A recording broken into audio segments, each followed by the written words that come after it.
God, I love a Bogbody. I absolutely adore them. That sounds really weird already. It's going to get weirder. But I'm fascinated by them. I've been all over the place to look at exhibitions of these things.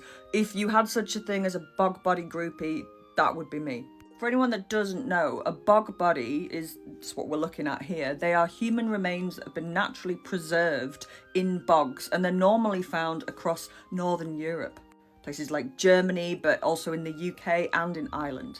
And they're perfectly preserved by the bog, the acidity in it, the cool temperatures, the lack of oxygen. These bodies that date back to the Iron Age, some of them thousands and thousands of years, they were killed and they were thrown in, and nobody really knows why. The only thing that pretty much all of them, not every single one, but pretty much all of them have in common is they met a violent end.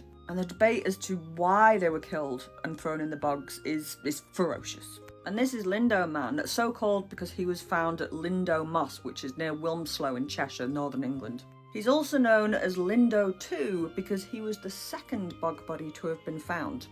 And the story of Lindo 1 is absolutely fascinating. This is a Bogbody murder mystery. On the 13th of May 1983, two commercial peat cutters, Andy Mould and Stephen Dooley, noticed something strange in the conveyor belt that was bringing peat out of the ground. It looked like half of a football, and they joked that, well, perhaps it's a dinosaur egg that we've discovered.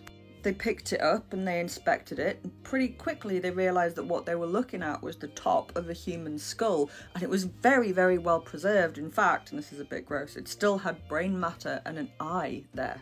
Understandably freaked out, the two men phone the police, and they rock up and they know exactly who this skull belonged to. In 1960, Malika de Fernandez had gone missing, and the prime suspect in that was her husband, seen here, Peter Rain Bart. Their cottage was very, very near the site of this discovery, and when she'd actually disappeared, the police were so certain that it was him that had killed her, basically. They searched all through their gardens, they dug it up, and they couldn't find anything. So, for the best part of 2 decades, he'd been getting away with this. The police had a pathologist look over the skull who agreed that it was the skull of a 30 to 35-year-old woman. The police gave all of this evidence to Peter, who was already in jail on charges of assaulting a child, so all-round tosser. When he was confronted with the evidence, he broke down, he confessed immediately. He said, yes, yeah, that's her, I killed her, it's been so long I thought I'd got away with it. He said that he and Malika had become estranged and that she'd come back to find him living in their cottage with another man, and that she'd blackmailed him to threaten to expose him for being gay, which was still illegal at the time, and in a fit of rage, he killed her.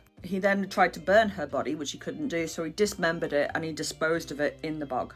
Police think jobs are good, but they're troubled by something, because why can't they find the rest of her body?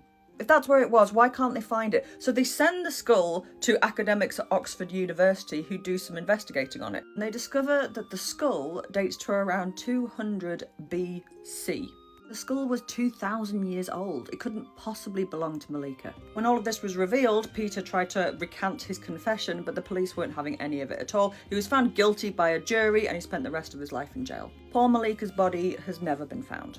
What had been discovered was the perfectly preserved body of a woman who died in Romano, Britain, aged around 30 to 35. But no more of that body was found either. But the very next year, peat cutters were again cutting in the same area, and this is when they found Lindo Man. Lindo Man is so well preserved that he's been described as one of the greatest archaeological discoveries in British history. A further 2 bog bodies would be discovered in the same bog, Lindo 3 and Lindo 4, but they're just partial remains again. Lindo Man was in his mid-20s when he died, and he seems to have been in reasonable health. He had really neatly manicured fingernails, which suggests that he didn't do a lot of manual work, so maybe he was of quite high status. He had a neat beard and he had sideburns as well, and apart from a fox pelt band around his arm, he was completely naked in the bog. He was also found to have very high copper level on his remains, which some people have theorised that maybe he was painted before death, like some kind of ritual sacrifice is one suggestion as to what's happened. This is a facial reconstruction of him. But as with most bog bodies, well, in fact all of them, we will never know for sure exactly what happened here.